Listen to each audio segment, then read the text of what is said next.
de Ouro Preto, com o tema Memórias dos Primeiros Filmes, parte 3, Cinema e Imaginação.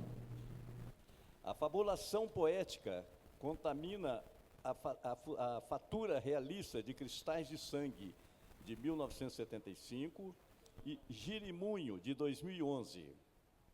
O filme pioneiro de Luna Alcalay é uma mitologia fantástica do coração da Chapada Diamantina, enquanto o primeiro longa de Clarissa Campolina, em parceria com Elvésio Martins Júnior, ficcionaliza o cotidiano encantado do sertão mineiro. Apesar da distância temporal de quase 4 décadas que apartam as obras e suas singularidades autorais, essas duas realizadoras reimaginam as possibilidades de libertação de suas figuras femininas, enlaçadas em lutas e lutos, convidando-nos a mergulhar em seus mistérios. Convidamos para subir ao nosso palco aqui a mediadora desse bate-papo, a Juliana Guzman, gentileza, curadora da temática histórica. Nossas convidadas também, a Clarissa Campolina, contadora e professora. E a nossa querida Luna Alcalay, diretora de São Paulo. Gentileza. A 21ª Cineop Mostra de Cinema de Ouro Preto conta com a lei...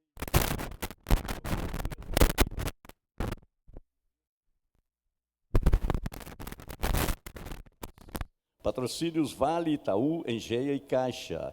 A parceria cultural com a Prefeitura de Ouro Preto, Universidade Federal de Ouro Preto, do TCE Cultural, da emenda parlamentar concedida pelo deputado federal Miguel Ângelo. Este projeto conta com recursos do Fundo Especial do Ministério Público de Minas Gerais, o FUNEP, através da Prefeitura de Belo Horizonte, Secretaria Municipal de Cultura. A correalização é do Instituto Universo Cultural, a realização da Universo Produção.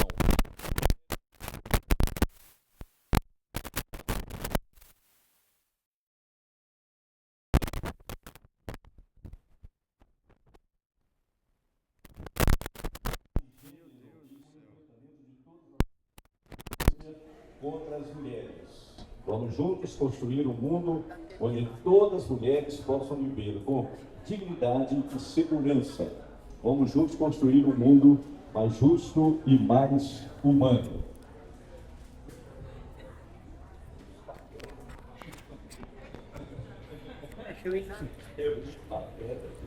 Muito bem. A cobertura completa do evento você pode acompanhar também pela plataforma cineop.com.br. Convidamos vocês a seguir e marcarem nossas redes, @Universo Produção, usar a hashtag aí, Cineop. Passamos agora a palavra para a Juliana Guzman, que irá conduzir esta roda de conversa. Muito obrigado.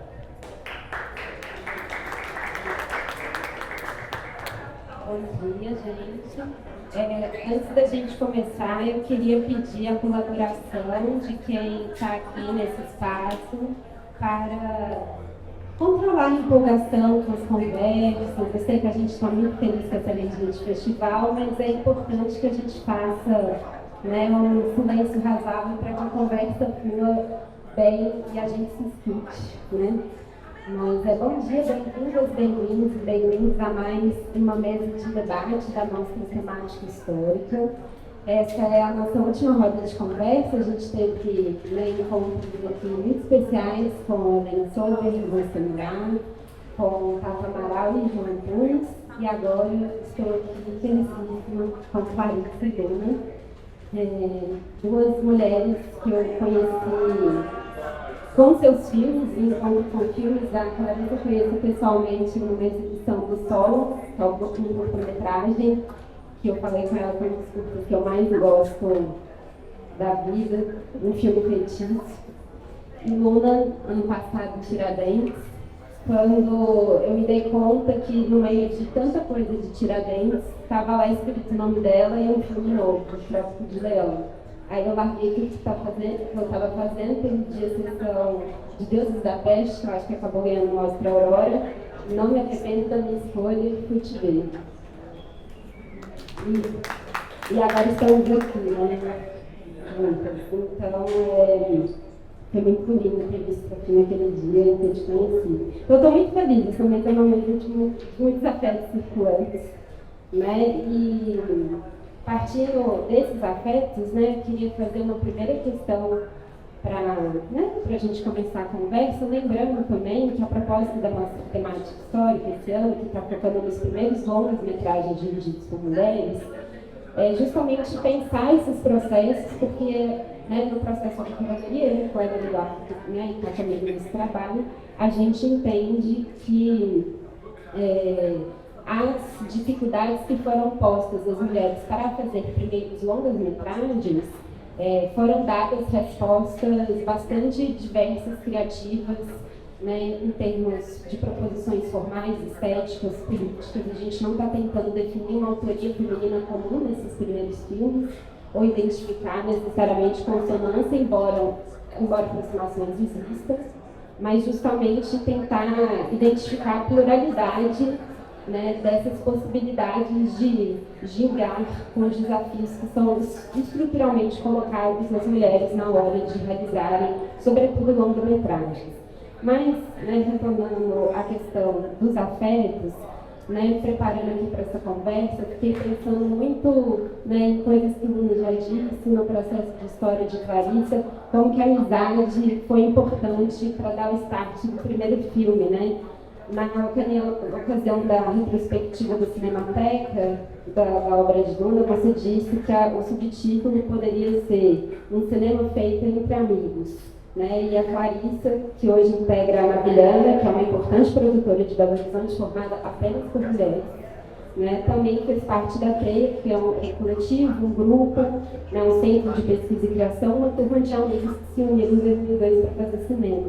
Então, como que a amizade possibilita esses primeiros passos? Aí, talvez eu não possa começar contando essa história. Bom dia a todos, todas, professores. Primeiro eu queria te agradecer, muito agradecer ao festival, agradecer a vocês, todos que estão aí. É uma maravilha as pessoas virem até aqui e estarem hoje aqui e estarem para ouvir uma conversa. É fantástico falar de cinema, é muito querido, muito agradável, a gente fica logo amigo, tá? Mas respondendo mais diretamente a tua pergunta, assim, para começar, eu sempre falo, quando me perguntam, o que precisa para fazer cinema? Eu sempre respondo, uma turma. Precisa ter amigos, precisa ter a possibilidade de escambo, precisa ter um amigo que nem o Johnny, que já fez 2 longa-metragens comigo, precisa ter um amigo como Felipe, que trabalha comigo, como Rama, que trabalha comigo, que a gente trabalha junto, Rama, que a gente trabalha junto. E é assim, porque eu trabalho no Deus, trabalho no meu, e quando um levanta para ter uma ideia e televisão, alguma coisa, os outros não deixam de vir, não deixam de estar juntos, porque não há nada melhor. Eu acredito que não há nada melhor que fazer cinema assim. Porque é assim que a gente mais ou menos acredita que deva viver, né? Afinal de contas, não precisa ser amiguinho o tempo todo, mas também só depender de verba, só depender de grana, só depender de organizar. Nada contra as pessoas que chegam lá e que conseguem fazer, acho que é maravilhoso. Mas não pode impedir, a gente não pode ficar paralisado, como eu fiquei 20 anos, ficar paralisado esperando uma oportunidade, um edital, alguma coisa. Tem que fazer. E o equipamento que precisa hoje está na sua indústria, né? Você faz qualquer filme, qualquer coisa, as câmeras 4K e pá e pima, faz qualquer coisa, faz no escuro, à noite, de dia, com os amigos, grava direito, não tem problema. Então aqueles equipamentos enormes, imagina a gente se deslocar de navio com uma reflex do tamanho dessa sala, e aí para fazer som direto, sem clipe, com cobertores e cobertores, o sujeito volta mandando Estava lá dentro, escondidinho, a gente já foi cobertor. E assim mesmo o microfone tinha que ficar muito longo no microfone de direção. Tinha que ficar longe, porque senão o som da rifa aparecia, a gente cobria com sons de pássaros, mas o importante são os amigos. Menina, só para complementar, quem que eram esses amigos ali no Cristais de Sangue nesse primeiro longo? Quem que era a sua turma? Boa, mas agora também é boa. Johnny também é bom. Bom, tinha um fotógrafo do mundo, né, que eu era casado com ele, com o Luiz Paulino. A gente tinha feito alguns curtas absolutamente fantásticos juntos, porque filmar era impossível não filmar. Era como não falar, como fazer votos de silêncio, fazer jejum, essas coisas parecidas. Porque o estrangulamento, a pressão, o horror era o tamanho, que quando a gente filmava, pelo menos parecia que exorcizava. Então, no filme trabalharam, e todos estão mortos, incrível, só eu e a atriz. E olha lá, a gente anda mal. Não, mas enfim. Então, para o Luiz Paulino, a montagem do filme foi feita pelo Plácido de Costa, que chegou a dar aula de cinema na ECA. O som foi feito pelo Walter Rogério, todo mundo primeiro filme. Todos. Os atores teve o João Soares, o Emanuel Cavalcante. Não, o João foi no meu primeiro curta. O Emanuel Cavalcante faz o Moro, o Rui Polanhar faz o Estrangeiro. E quem mais que tá? Não, mas peraí, enfim, pessoas com as quais a gente convivia, muita gente fazia a ECA, e lá era um lugar onde as pessoas se reuniam para transformar o seu horror e a sua raiva em imagens e em música.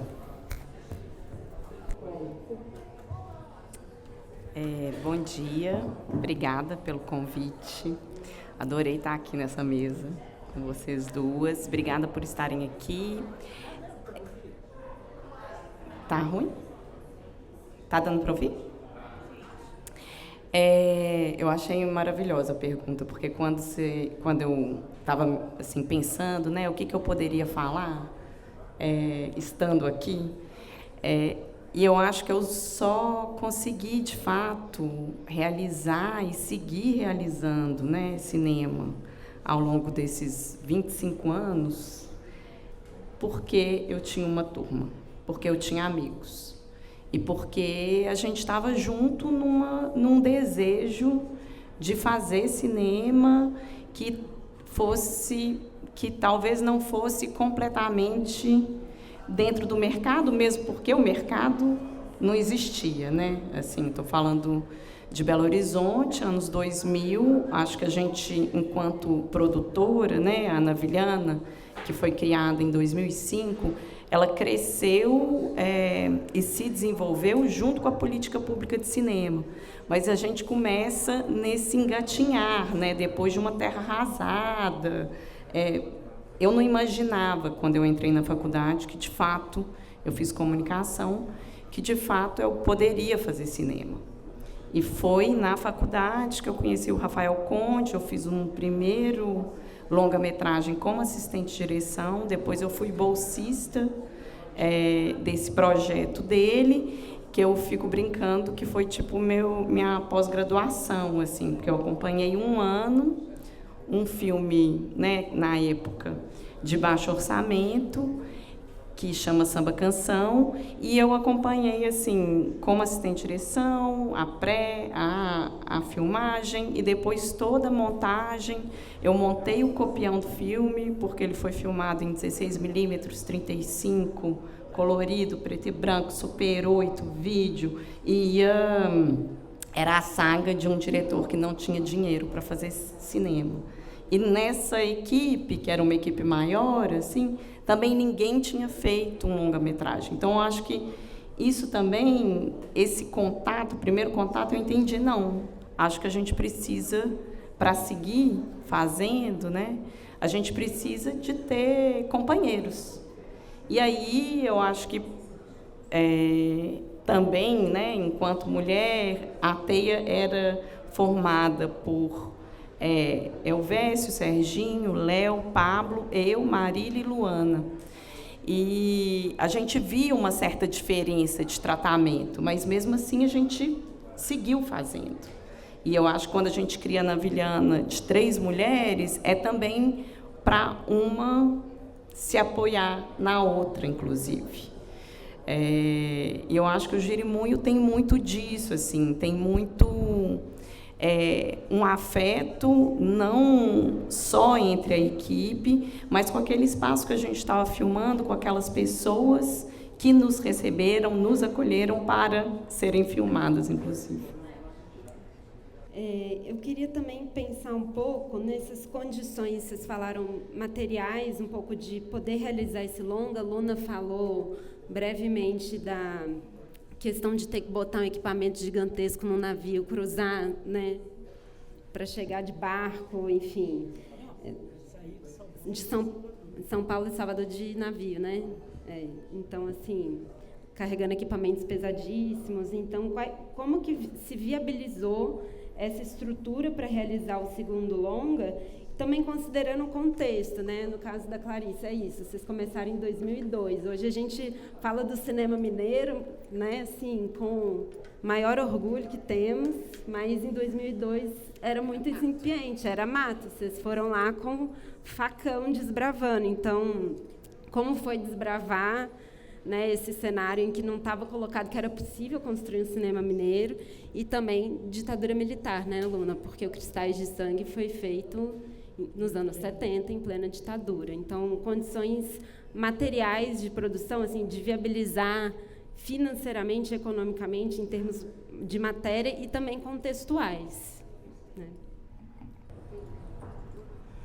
Bom, com relação a Cristais, obviamente foi um dinheiro recolhido da gente mesmo, e muitos meses nas salas da Embrafilme, depois de feito o filme, esperando distribuição e tal, mas até que era divertido, fora o que se gastava de dinheiro. Eu morava em São Paulo, mas todas as pessoas estavam sentadas lá por meses, nas escadas, entre um prédio comercial, esperando ver se aparecia alguma possibilidade, alguma verba, algum adiantamento. Nunca aparecia nada para nós, enfim, não aconteceu. Então, Aloísio, ele ganhou uma herança, a mãe dele faleceu, ele ganhou uma herança, as irmãs compraram apartamento e ele fez um filme. E não comprou apartamento nunca. As irmãs têm apartamento até hoje. Então, com esse dinheiro, a gente fez um filme, que era pouco dinheiro. Claro que alguma coisa ele guardou. Mas, assim, por exemplo, eu fui na FAB pedir para levarem a gente, porque também era tudo grandiloquente, né? Eu queria filmar na Chapada Diamantina, na Bahia. Não era um filme numa casa em São Paulo. Era uma coisa grande. Aí eu fui na FAB tentar ver se eu conseguia as passagens, negaram, óbvio. Aí eu fui numa companhia de navegação que tinha uns navios chamados Rosa da Fonseca e Ana Neri, 2 navios de turismo. E eles acharam ótimo, filme, navio, filme, navio, filme, navio. Põe no filme, navio. Eu falei, claro, põe no navio. E assim a gente chegou até lá.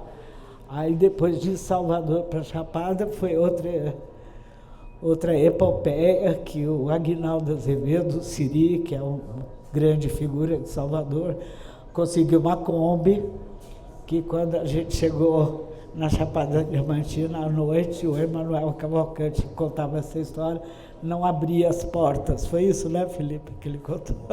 Não abria as portas, as pessoas não conseguiam sair. de dentro da Kombi. Aí a gente aproveitou a Kombi para filmar na Kombi.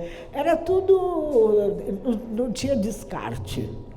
Tudo era aproveitado, tudo. A roupa do outro lado, a calça cortada, virando. Os figurinos eram louquíssimos, todo mundo com um figurino só, porque era uma fábula, porque era uma lenda, e na lenda as pessoas não trocam de roupa. Então, já sempre parte. Agora, nesse meu filme mais recente também, mitos, figuras mitológicas, todo mundo com a mesma roupa. Soluções assim. O meu agora é mais radical ainda, porque as pessoas, tudo que elas pensam, a gente ouve, mas elas não falam que era para correr com o filme, que a gente não tinha nenhum dinheiro. Então não dava para ficar decorando texto. Então depois o texto entrava. E também tem a questão do filme apostar muito numa linguagem metafórica para driblar a censura. Isso é fundamental. Tudo era metáfora. Todo passo que a gente estava, na música, na literatura, no cinema, então nem se fala. A gente queria denunciar, queria falar, e não encontrava jeito. Tudo era depois censurado, tudo era perseguido, tudo era extremamente maltratado. Então, esse filme de um africano estrangeiro que chega na Chapada Diamantina, porque o pai encontrou um diamante, um ex-escravo fugido, achou um diamante, mas tem um coronel que persegue, que mantém, que mantém a mocinha, sua enteada, presa em casa, e que o africano salva. É tudo metáfora, tudo. E aí, no fim, vocês vão ver, né? Apesar do jogo e tudo tal. Então, vocês vão... Dá tempo de tomar cerveja, comemorar, dormir e recuperar. A sua palestra, não.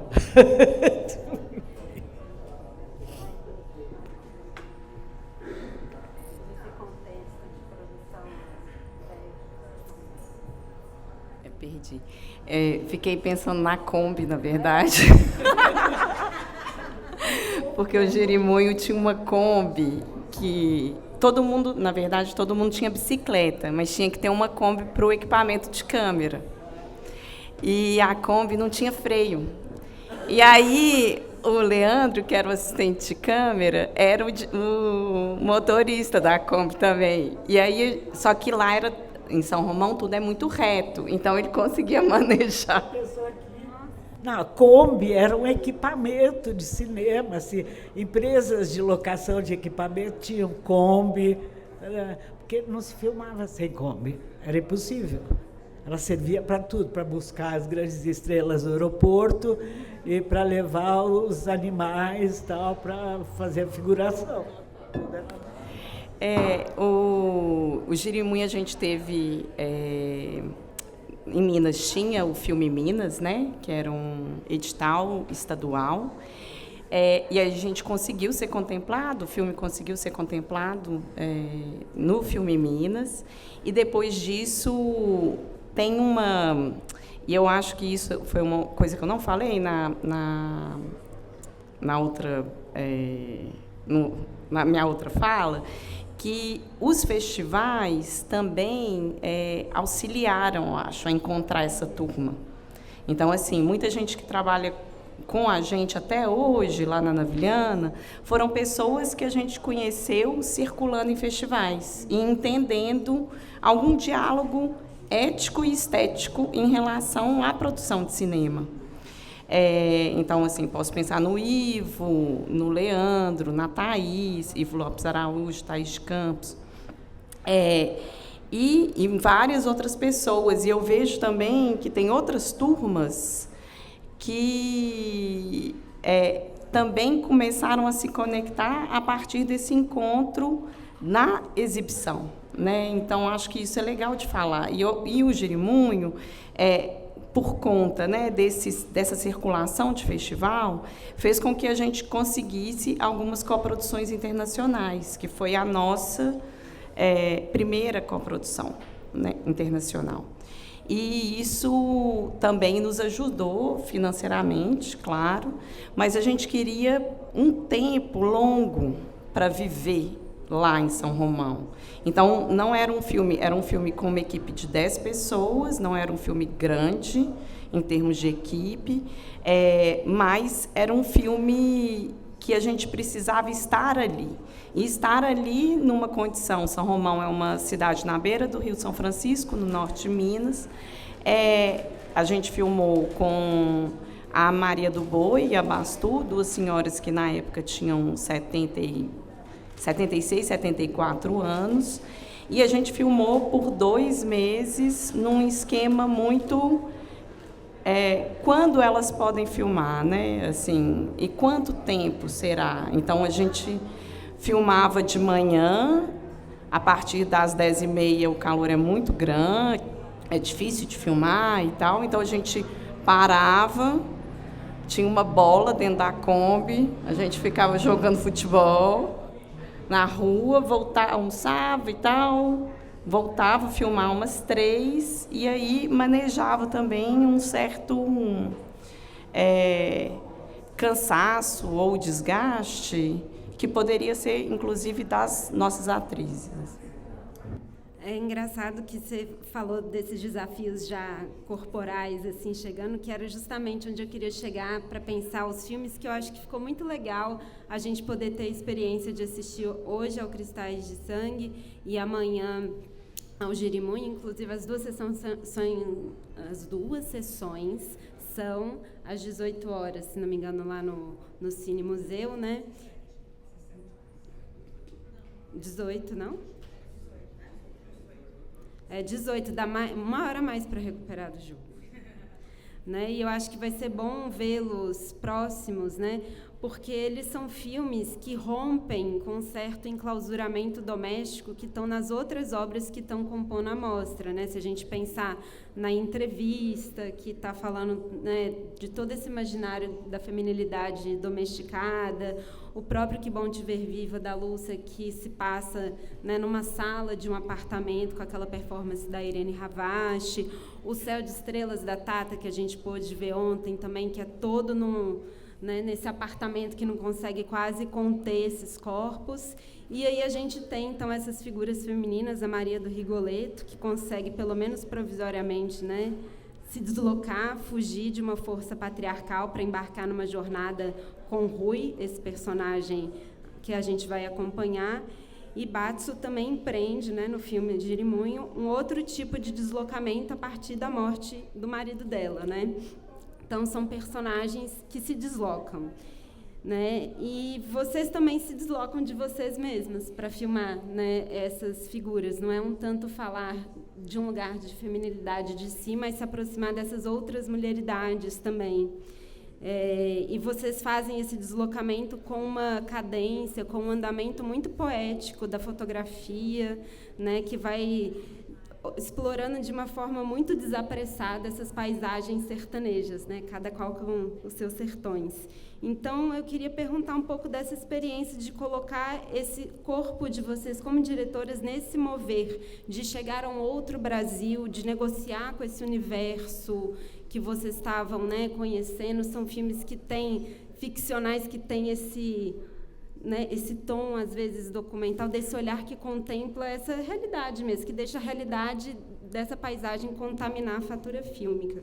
Então, eu queria escutar vocês um pouco, em resumo, como foi que vocês sentiram esse chegar, esse deslocar para outro lugar, né, e se deixar afetar por essa paisagem humana e também monumental dos sertões?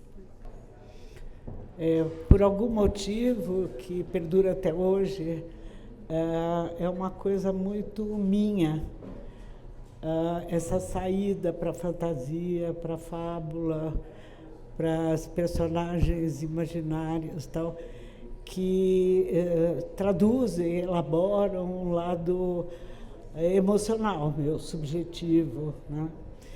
Então, sair para fora era fundamental. Ali dentro, naquele sufocamento, não era possível. Agora, tinha mais um motivo, que nesses lugares pequenos a gente tinha menos dificuldade de deslocamento só para chegar até lá. Mas depois lá era como está aqui, né? Em Mucugê, que é uma pequena cidade da Chapada Diamantina. Então, a partir do momento que a gente chegou lá, a gente ficava todo mundo na mesma pousada e trabalhava sem nenhuma dificuldade de deslocamento, a não ser de uma cidade para outra. Agora, a questão feminina, naquele momento, em 74, era bem diferente do que é hoje, porque a questão real, fundamental mesmo, é a da sobrevivência. Tanto meninos quanto meninas tinham que encontrar um jeito de sobreviver à tortura, sobreviver à censura, sobreviver aos maus tratos, às dificuldades, ao silenciamento. Agora, dizer que as meninas, que nós mulheres tínhamos tantas oportunidades quanto os meninos, também é exagerar. Claro que as meninas participavam dos filmes, mas sempre naquelas profissões, né? Assistente, figurinista, uma profissão que era muito comum, era continuista, tal, mas não tinha câmera, não tinha edição, montagem, tal, então as meninas participavam disso. Agora, diretoras, muito poucas. Eu achei interessante o apoio que eu tive, assim, a sustentação imediata, porque eu consegui desenvolver esse roteiro, consegui viabilizar a verba, consegui viabilizar a turma que se interessou por ir para a Bahia e viajar de navio e fazer o filme desse jeito. Agora, a questão mesmo era a gente se agarrar bem apertadinho e bem miudinho para conseguir superar tamanha dor e tamanho sufocamento. Era isso. E fazer o filme já é bom, né? É sempre bom fazer um filme. Mas fazer naquelas condições era absolutamente mágico. Absolutamente. Como foi o de agora também. E como foi o Sumiu. Johnny sumiu. Eu ia elogiar ele, não vou elogiar mais.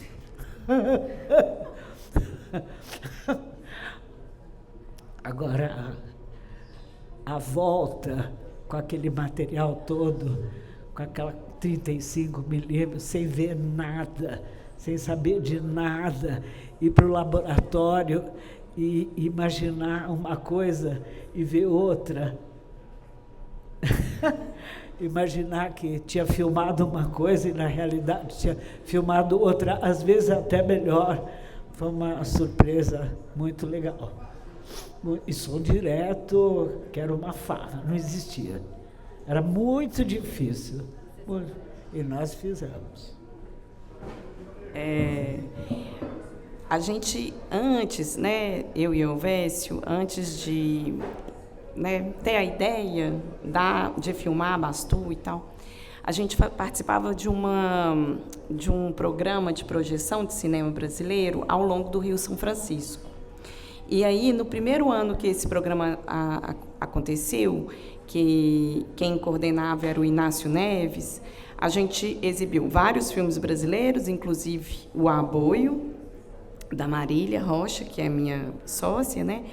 E a gente ia de barco pelo rio, subindo o rio, e a gente parou em São Romão. Só que antes de exibir o filme selecionado para aquele lugar, a gente fazia um vídeo pequeno, no dia mesmo, com alguém da cidade. Em São Romão, a gente chegou de manhã e tal, ficou perguntando se conhecia alguém, assim, quem que você acha muito importante na cidade, essas coisas. E nos indicaram a Bastu. E a gente foi filmar a Bastu. E aí a gente fez um vídeo de 4 minutos com ela e o seu Feliciano, que era o ferreiro da cidade, e ela era, assim, uma contadora de histórias nata, maravilhosa. E ela ficou na nossa cabeça. Nos próximos, era uma vez por ano que isso acontecia. No primeiro ano eu fui filmando, no segundo ano eu fiquei montando de Belo Horizonte. E o Elvésio reviu a Bastu e tal, e desenvolveu um argumento que me chamou para dirigir com ele. Nesse argumento ainda não era assim, porque o Feliciano estava vivo, inclusive, e isso até conseguiu dinheiro, não sei o quê, filmar do primeiro encontro à filmagem, se passaram 8 anos. O Feliciano morreu e esse projeto foi mudando. Só que a gente foi indo para São Romão, tendo conversas longas com ela. E aí, a partir dessas conversas, dessas filmagens, o Felipe Bragança fez o roteiro. Então, a gente tinha uma ideia, e aí, a partir também da morte do seu Feliciano, ele tem que existir no filme. E essa curva de, então, agora, quem ela é, de fato, ela passou por isso.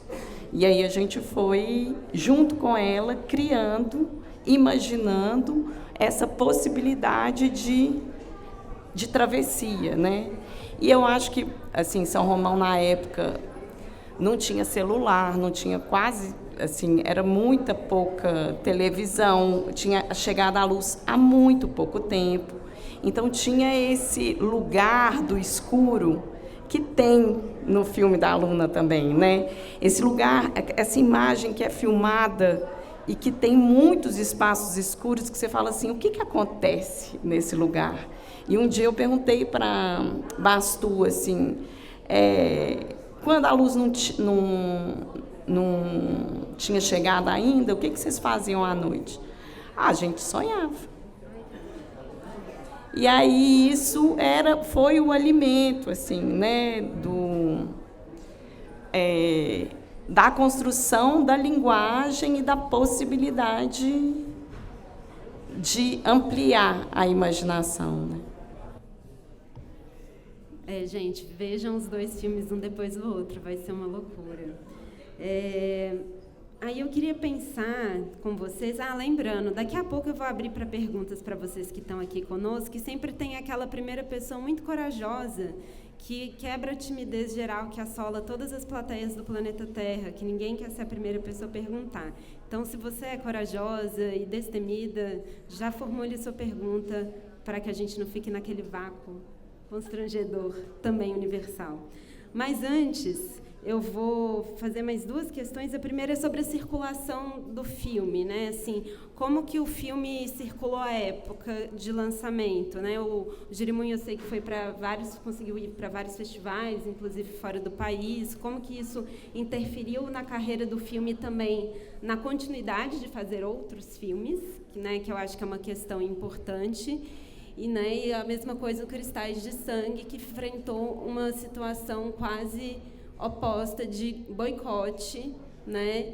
E como que isso também interfere na continuidade de uma carreira, né? Bom, no caso do Cristais, o percurso dele foi uma semana no Cinesesc São Paulo. Aí ele desceu a Rua Augusta, virou à esquerda, à direita, caiu na Cinemateca e lá ficou 50 anos, até o Felipe Abramovich estar sentado ali, que depois até seria legal ele falar de como é que foi esse percurso da descoberta. É para ele, ótimo. Então foi isso, foi um percurso que acabou terminando na Cinemateca, e lá ficamos por 50 anos, esperando o filme renascer. Renasceu e agora sim. Agora o filme voltou a Mucugê, depois de 50 anos. Eles nos convidaram, a gente foi. E o filme foi exibido na praça principal, com pessoas que tinham participado 50 anos antes. Olha eu ali, pequeno, olha eu, sou aquele menino, ó meu pai, ó meu avô, gritinhos, assim, coisa linda e tal.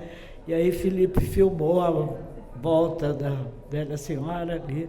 Foi muito, muito, muito emocionante. Mas eu queria, seguindo o que você falou, que o fundamental quando a gente filmava também era o contato com as pessoas do local. Sempre tinha uma coisa que era fundamental, entrar em contato, ouvir o que eles tinham a dizer e tal. Então, isso o Cristais tem muito forte, que é a presença das pessoas de lá.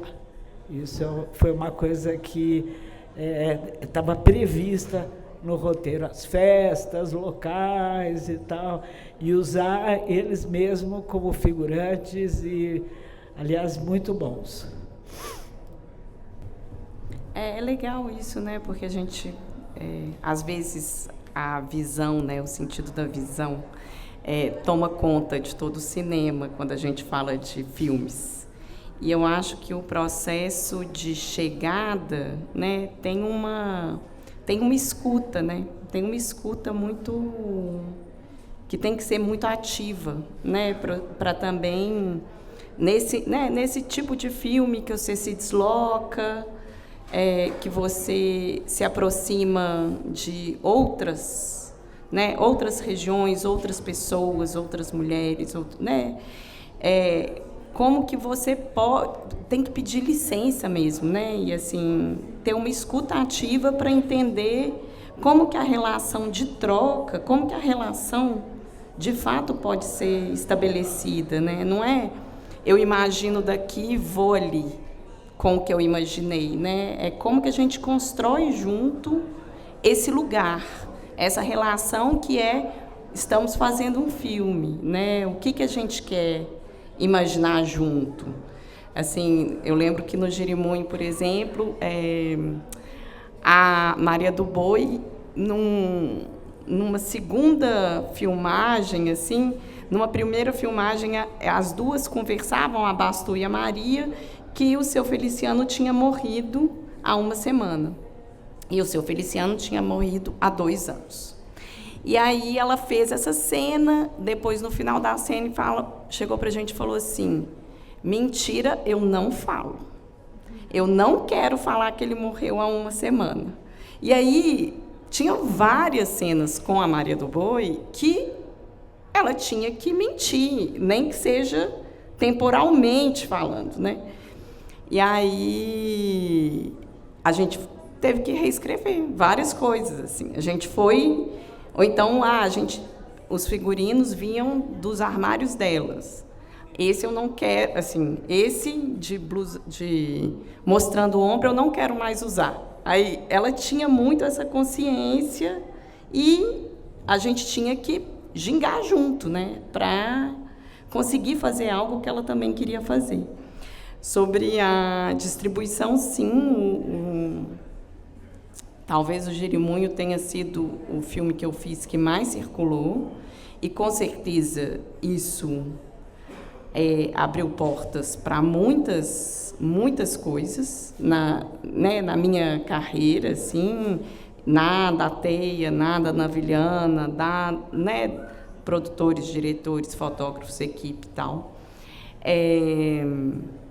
E é algo que é muito curioso, assim, porque eu lembro que quando eu estava nesses primeiros festivais que a gente estreou internacionalmente primeiro, e eu estava nesses primeiros festivais que o Jeremoim estreou, todos os produtores, outros, vinham cobrar, assim, qual que é o seu próximo filme, qual que é o seu próximo filme.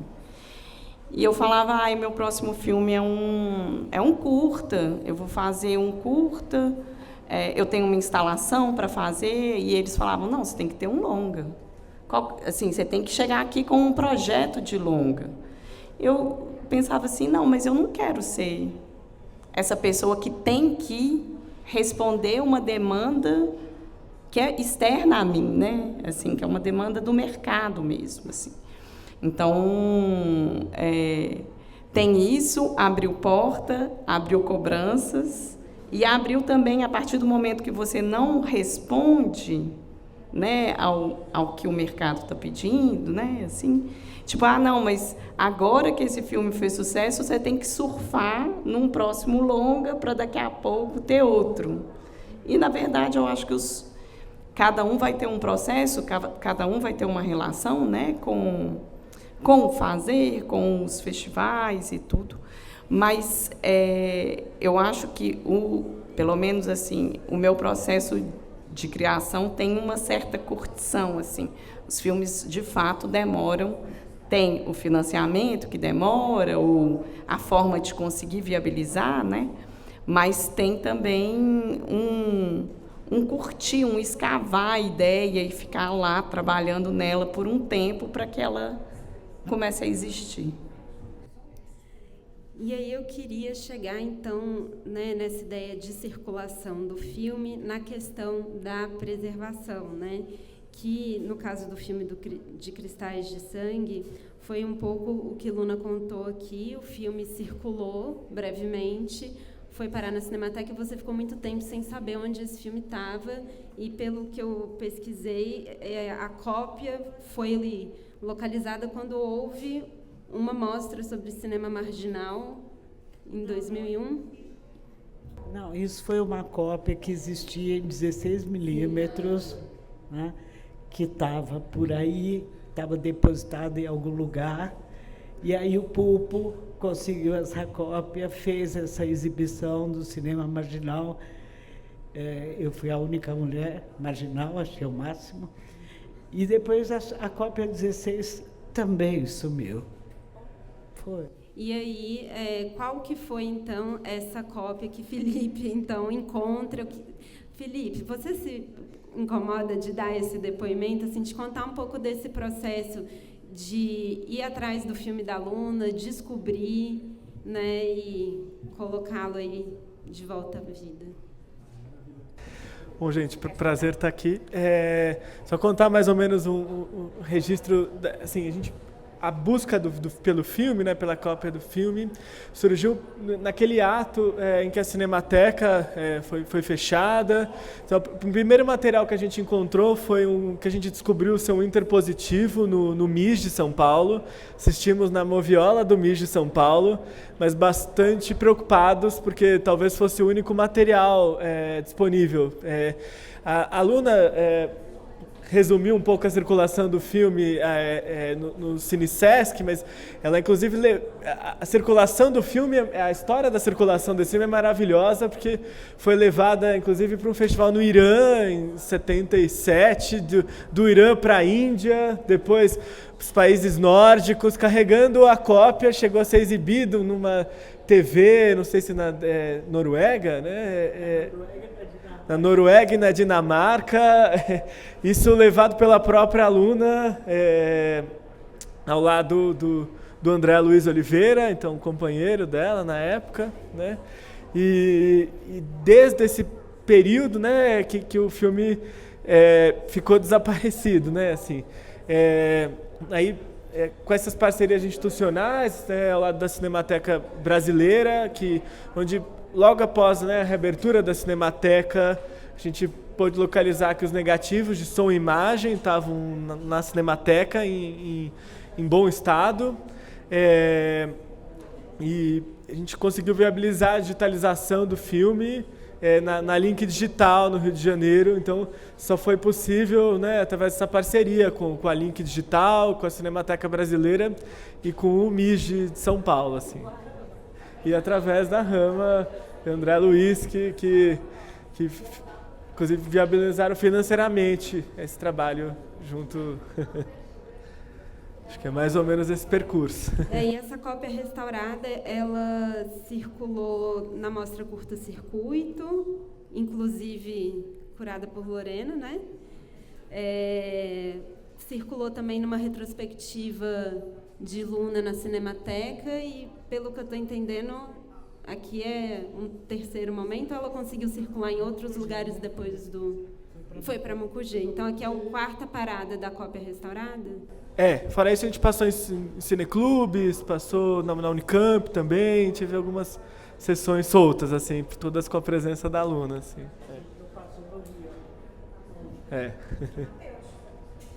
Aí, Matheus. Não, e eu fico muito, assim, honrada do filme estar também aqui na programação do festival, da mostra, né? Justamente porque é um filme muito importante para a gente reivindicar essa contra-história do cinema brasileiro, né? Um filme fundamental. Acho que quem não conhece vai ter uma experiência eu estava lendo o livro da Patti Smith, ela fala assim, eu tive um choque de experiência estética. Aí é igual a Patti Smith fala, eu acho que vocês vão ter um choque de experiência estética. Né? E também de recuperar esses filmes de uma geração que a Teresa Trautmann, que estava aqui conosco ano passado, fala que foi uma geração amordaçada, né? Porque fizeram grandes primeiros filmes. Né? Ano passado a gente exibiu também Os Homens que Eu Tive, da Teresa, que é outra obra-prima do cinema brasileiro. Né? E esses filmes muitas vezes foram grandes estreias de realizadoras que interromperam suas carreiras ou que só fizeram alguns filmes, tiveram grandes hiatos, né? O filme da Rose Lacreta, que foi simultâneo ao meu na Chapada Diamantina e que desapareceu. Esse desapareceu, nem Felipe não conseguiu achar. Então, reforçando antes de abrir para as perguntas finalmente, né? É isso, o gesto da curadoria foi olhar para essa pulsão criativa dos primeiros filmes. E a gente entendeu que, colocando essa lente das mulheres, né, essa explosão criativa poderia ser ainda mais interessante, porque os desafios são outros grandes, né? E também é um gesto de reparação histórica, porque esse cinema é cinema brasileiro, a gente tem que trazê-lo, né? Mas aí eu queria saber se vocês têm questões, perguntas. Aí alguém da produção tem um microfone móvel para levar para a gente? Ou não, as pessoas vêm até aqui? Microfone. Obrigada.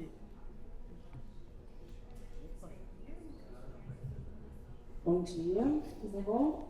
Eu sou Lorena Montenegro. Bom, muito feliz de estar nessa edição então, da Mostra de Cinema de Ouro Preto, que celebra esse cinema de mulheres, que eu acho que a gente também precisa advogar por esse lugar. O cinema de mulheres é uma reivindicação política, mas óbvio que é cinema brasileiro, então eu queria parabenizar a Maria Juliana pela curadoria fabulosa, né? De olhar realmente essas interseções entre essas cineastas, né, como Clarissa, que estão muito arraigadas no cinema contemporâneo, mas profundamente inventivo, né? Eu acho que o Gigmundo deve ser um dos primeiros filmes assim, híbridos, né? Que a gente olha para ele e pensa, nossa, é um documentário, é uma ficção, mas ele é um filme que está hibridizando essas fronteiras. O Estado de Sangue, que é essa descoberta que eu tive também muito recentemente, 3, 4 anos atrás, é um épico, né? Eu acho que os dois filmes são dois épicos, porque eles saem desse lugar de contenção que muitas vezes é olhado, né, e espelhado, o que as mulheres são capazes, a elas permitido também fazer, né? A gente olha o filme como o Girandinho, por exemplo, da Chantal, é um filme de contenção em vários aspectos, mas eu falo épico muito nesse lugar também das estratégias de cinema.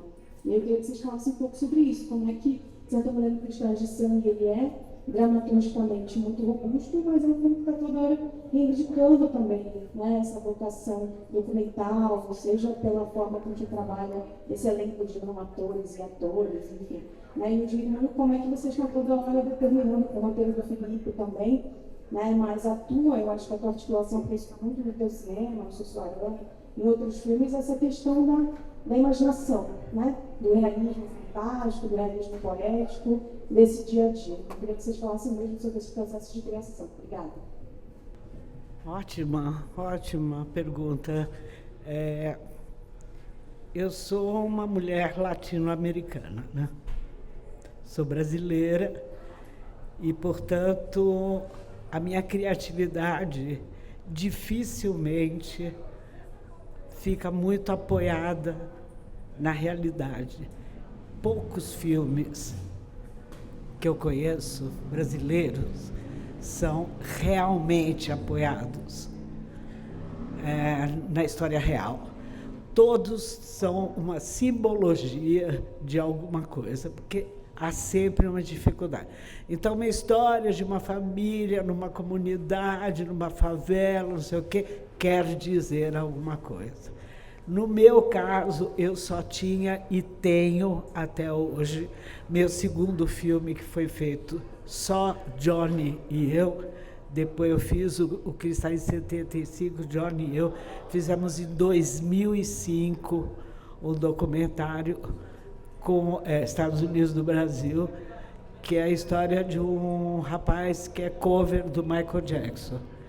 Tem uma namorada que é cover da Marilyn Monroe. E o melhor amigo é cover do Elvis Presley.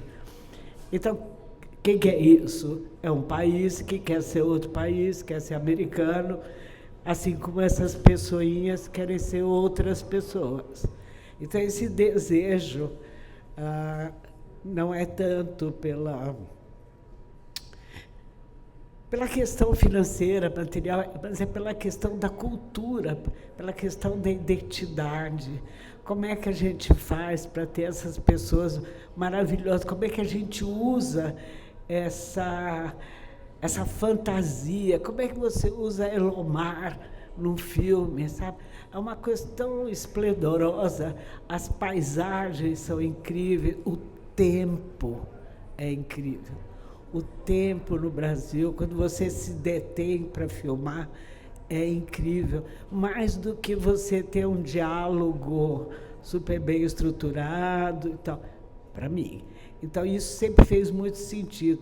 Agora, eu faço um filme 150 anos depois, e é um filme com 3 figuras mitológicas, a Penélope, que espera o homem, a Eco, que repete o que o homem fala, a Medeia, que se revolta contra o homem que a abandona.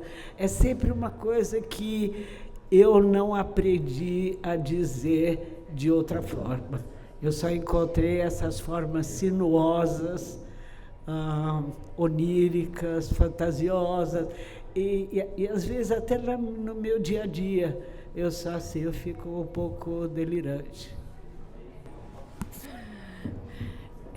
Ontem a gente viu um filme, não sei quem aqui viu, do Fernando Coni, e ele fala, eles acharam uma fita que ele dava umas entrevistas e tal, e ele fala de uma coisa que não faça o filme a partir do seu sonho, faça um filme para o outro sonhar. E eu achei isso tão bonito, assim, e eu acho que tem um pouco a ver com a forma que a gente construiu o Jirimunho e talvez alguns outros filmes meus, assim, que eu participei, né? Eu acho que tem algo recorrente que é a transitoriedade dos personagens, assim, a partir do momento que você não tem muito espaço, né? Assim, basta o marido morre e ela tem que reencontrar a identidade, assim, ela não tem um lugar fixo, ela vai caminhando e ao caminhar, né? Você imagina outras coisas, né? Você imagina um lugar. Eu acho que essa imaginação do lugar é muito dessa pessoa que não está completamente alocada, né? Eu acho que eu vejo isso, sei lá, no trecho que é anterior, que também dirigi com o Elvésio, no Sussuarana, no Canção ao Longe, no Enquanto Estamos Aqui, são personagens que estão em trânsito, assim, seja físico, seja mental, assim. E mesmo partindo, porque eu acho que todas as ideias, e o Jirimunho, inclusive, parte da realidade, é como que a realidade não é um totem, né? Assim, eu acho que a gente tem... isso aconteceu, então a realidade acontece de forma distinta para as pessoas. E o lugar, e o tempo do lugar, né? Que era o tempo da Bastu, o tempo de São Romão, assim, era um tempo que possibilitava esse imaginar, e esse imaginar junto, né? Então, acho que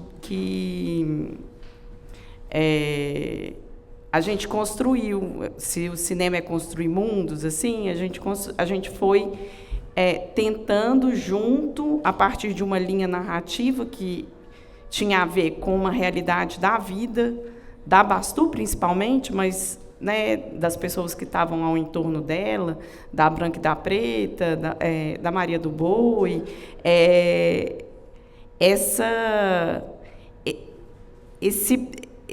talvez essa falta, essa lacuna numa narrativa muito contada, ação e reação, para que o outro também pudesse imaginar. Mais alguma pergunta, gente?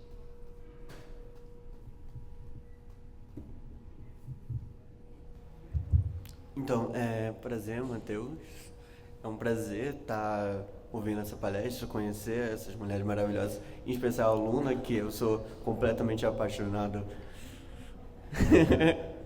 Enfim, minha pergunta, meio colocação, é mais sobre a minha experiência enquanto também nessa pessoa da cinefilia e de acompanhar, ver essas obras sendo revisitadas, vocês ganhando novas camadas, e é mais sobre essa fantasia que as obras abordam e como vocês veem também o mundo de hoje dentro das possibilidades. A Luna tem feito agora novos filmes, eu estou muito emocionada até de poder estar tendo esse contato com ela. A Clarissa, teve uma vez, não sei se você vai me lembrar, lá no Estação, que eu trabalho lá com o Cavi e tal.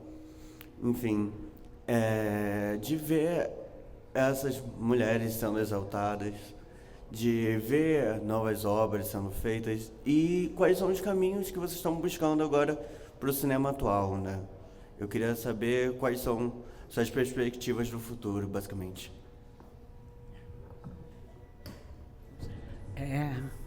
Obrigado, também te amo. Fique tranquilo, calma, fique tranquilo. Depois a gente conversa. Agora não, fica calmo. Então, enfim, eu não sei com relação ao cinema mundial, ao cinema brasileiro, tal. Eu sei com relação ao que me interessa. Eu estou fazendo 2 documentários com o Felipe, que são documentários que, na sua proposta, voam. Um é sobre a dor, você pode imaginar a maluquice que é, né? Voa para tudo quanto é canto. E o outro é sobre uma grande figura baiana, que fez parte dos Novos Baianos e que ficou sozinho em São Paulo, que é o Gato Félix, que era muito conhecido, badalado, grande figura, tal. Então a gente veio fazendo isso. Com relação ao meu cinema, eu quero fechar cada vez mais. Eu quero poder dizer coisas que façam as pessoas sentirem. Então, no Cristais, eu acho que as imagens são muito impactantes, né? Enfim, tinha o Aloysio e tal. Nos Estados Unidos do Brasil, as imagens são muito fortes. E no Trópico de Leão, as imagens são muito... elas preparam uma cama para aquilo que está sendo dito, que é importante, porque é um depoimento, é um vômito, uma fala desesperada, essa coisa. Agora eu quero fechar mais, quero fazer em uma pequena sala, claro que saindo para fora, mas em uma pequena sala, alguma coisa bem fechada, que traduza mais uma vez o perigo que a gente está vivendo nesse momento e que a gente não pode perder de vista, porque eu já vivi isso e, porra, de novo não, vou embora para o Canadá.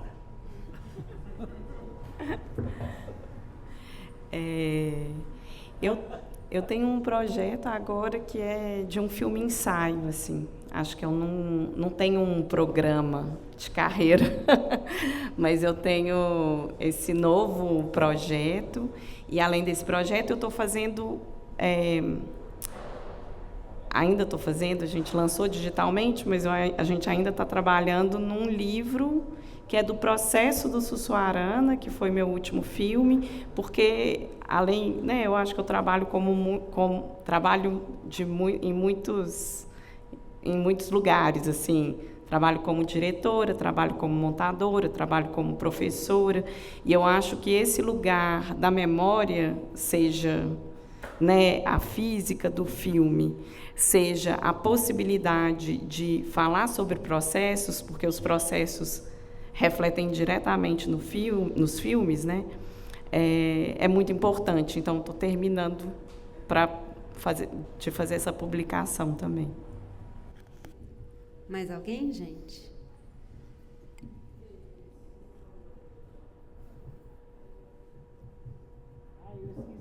Dizer, Matheus, que, desculpa, um minutinho, que no Festival de Brasília chegou uma pessoa muito emocionada, um rapaz muito emocionado, e me pediu para fazer o livro, porque são ditos poemas, coisas que eu escrevia loucamente, que depois coloquei na boca das personagens.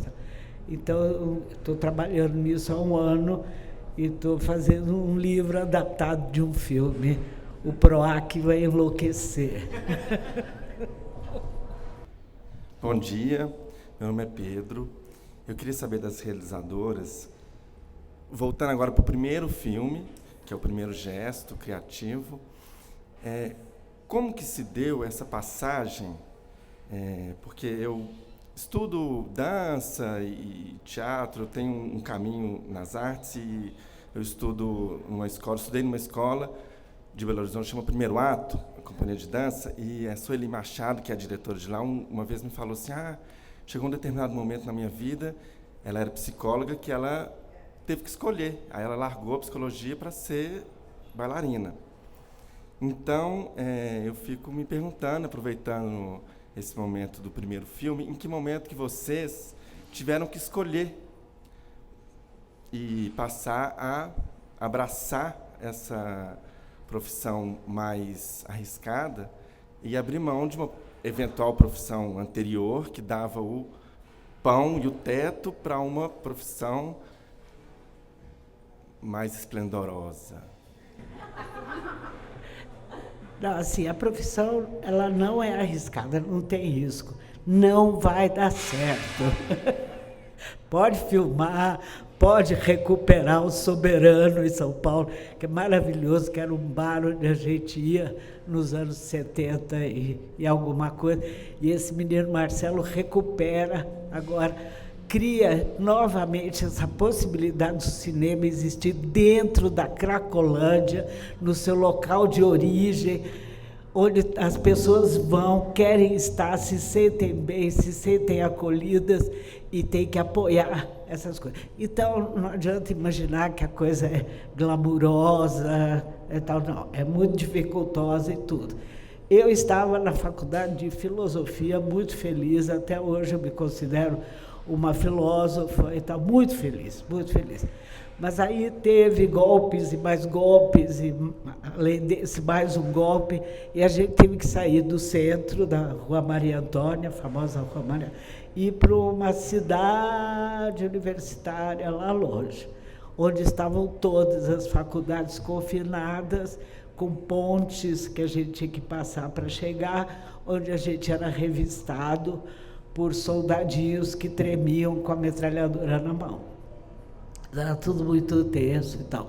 Um belo dia eu estou indo para a faculdade de filosofia, chega uma turma maravilhosa com tripés, câmeras, figurinos, coisas lindas. Dá uma carona, e dei. Dei a carona. Foi. Aí casei. Aí pronto. Aí fiz curta. Aí depois fiz outro curta. Aí fui fazendo curta. Aí um dia disse, chega de curta, quero fazer longa. Como assim? Como assim? Ninguém quer fazer? Não, ninguém quer fazer, eu quero. Eu tenho uma história para fazer e tal, e pronto, foi assim. Eu não escolhi o cinema invadiu o meu Fusca, e foi maravilhoso, e foi ótimo e tal. E filosofia dá para continuar, cinema precisa de turma. Então, arrumei uma turma. Amei. Não vou nem falar nada, gente. Não foi assim com você? O que eu vou inventar aqui? Acho que comigo foi diferente. Eu sempre, na verdade, eu formei na faculdade em com 21 anos, e já tinha trabalhado com o Rafael Conde, já estava, sei lá, pegada, assim, não dava para fazer outra coisa. E como jovem, assim, fui fazendo de tudo dentro do cinema, né, trabalhando de um tudo, conseguindo me viabilizar financeiramente, e montamos a Teia, que era esse coletivo, um ajudava o outro, um tinha uma câmera, o outro tinha um computador, beleza. Mas eu nunca pensei assim, eu sou diretora, ou eu vou ser diretora. Eu sou realizadora, trabalhadora de cinema, assim, faço muitas coisas. E até hoje, para sobreviver, faço muitas coisas. Mas, quando teve o golpe da Dilma, Michel Temer assumiu, fechou o Ministério da Cultura, abriu um concurso para professora numa universidade em Belo Horizonte, particular. E aí, o meu filho, na época, tinha 3 anos, eu falei, eu acho que eu vou ter que tentar. E aí, sei lá, 20 anos depois de formado, tá lá eu com uma carteira assinada pela primeira vez. Então, assim, eu acho que o meu percurso, na verdade, agora eu tenho uma bem mini estabilidade. Mas a vida sempre foi essa, assim, de o que você vai inventar agora para seguir E eu lembro assim que eu ligava para minha mãe, agora eu não tenho dinheiro para pagar aluguel. Ela falava assim, imagina uma luz azul no seu corpo, daqui a pouco chega. Modelo rico.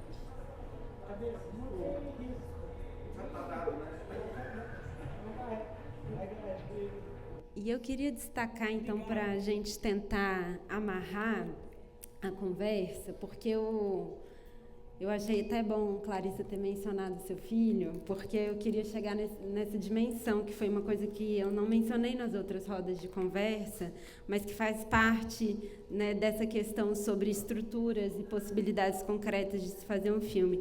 Das 6 realizadoras que tiveram conosco aqui em rodas de conversa, 5 são mães, né?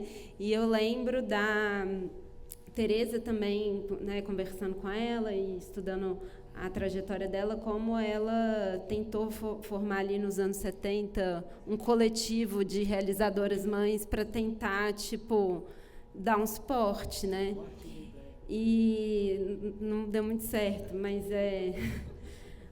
porque né, fazer filmes e filhos, às vezes, são tarefas nessa estrutura patriarcal que coloca o trabalho de reprodução social toda em cima da mulher de uma forma coercitiva, né? E a gente tem que fazer tudo muito isoladamente. Às vezes, fazer filmes e filhos não são compatíveis, porque são 2 trabalhos enormes, né? E fico pensando muito como é lindo e político aquele primeiro momento de Ópera Mouth, da Agnès Varda. Ela se filma com um barrigão gigantesco e logo em seguida se coloca na rua para filmar. Eu acho isso bonito demais. Então, assim, pensar essa relação também de maternidade, mulheres mães e o cinema, quais são os desafios que são colocados também, né? Nessas 2, como diz a Silvia Federici, né? Por que essa mentalidade patriarcal também nos convenceu de que criar crianças não é um ato criativo, não tem nada mais criativo do que criar pessoas. Então, criar pessoas e filmes. Isso é verdade, é criativo mesmo. Você tem que estar criando soluções a cada 10 minutos para o resto da vida, né? Você tem que encontrar soluções de convivência, soluções de educação, soluções de sobrevivência, para não morrer, para não se assassinar. Mas, agora falando sério, claro que eu estava num percurso de tentar, esse da viagem que o Felipe mencionou, tal, aí fiquei grávida na Índia, todo mundo fica grávido, né? Aí fiquei grávida na Índia, aí nasceu Rama de Oliveira, e aí pronto, parei.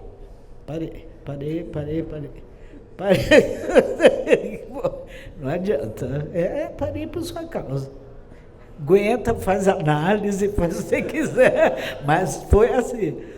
E aí foi muito bom, óbvio, foi muito bom. Tem um lado sensacional, divertido, bacana, sofrido, doído, uma merda, uma maravilha. É muito confuso, a gente não tem a menor ideia, nem do que seja filmar, nem do que seja... E estamos construindo uma coisa que vai durar um tempo, de como delegar filho, por exemplo. A gente não acredita muito, a gente não acredita nem em vó, quanto mais em algum esquema, né? A gente está sempre preocupado e tal, e filmar é uma coisa que requer um desligue para São Romão e para Mocogê. Isso quando tem filho é impossível, tem que pegar na escola, como é que faz, né? Então, é um assunto muito interessante a ser desenvolvido desde não assim de sopetão. De sopetão é uma divisão, tem jeito. É uma divisão, minha filha está passando por isso agora, teve filho também. Então, é uma divisão, uma opção radical, tem que esperar, crescer, sei lá o que vai acontecer. Mas isso podia ser pensado, as mulheres podiam começar a se... Não, essa coisa de não ter o filho. Isso eu acho que é um direito, uma autorização. Graças a Deus, já está... As famílias, né? Eu sou contra essa instituição radicalmente, mas as famílias já estão aceitando parar ali. Daí, grande coisa. Mas as mulheres que têm filho e querem filmar. Então tinha que ter um esquema, uma creche cinematográfica, por exemplo, itinerante, né? Movida por homens, combis, cheias de crianças. Felipe, tá aí, Felipe, bora, Felipe, bora, faz isso por mim. Cadê Johnny? Aposto que Johnny faz. Eu acho também que precisa de uma turma, assim, para dar certo. Assim, eu acho muito... sei lá, para mim foi, né, como para toda mulher, é um divisor de águas, é um novo identidade, encontra uma nova gramática, vai viver de um outro jeito, mas não sei, eu sempre levava o Theo debaixo do braço, então assim, vai para a Alemanha, vai com o Theo. Aí faz um filme na Alemanha, o Theo é ator, né? Então você vai colocando também dentro da sua vida, né? E eu acho que, de alguma forma, ele me trouxe mais confiança, assim, de me colocar, inclusive como diretora. Assim, esse processo todo, sabe? De tipo... E o que eu sinto é isso, assim, tem que ter, assim, é bom que tenha, não que tem que ter, né? Mas o jeito que eu consegui continuar trabalhando e ser mãe é contar com uma turma, assim, com o pai, com a avó, com a irmã, com o amigo, com, assim, é quase como distribuir o afeto do mundo, chegar nele para ele se sentir muito confortável para estar em qualquer lugar, assim. Mas só assim pode ser. Essa coisa da família mononuclear que fica os três, o pai, a mãe e o filhinho num apartamento, isso é sistema capitalista, depois a gente conversa sobre isso.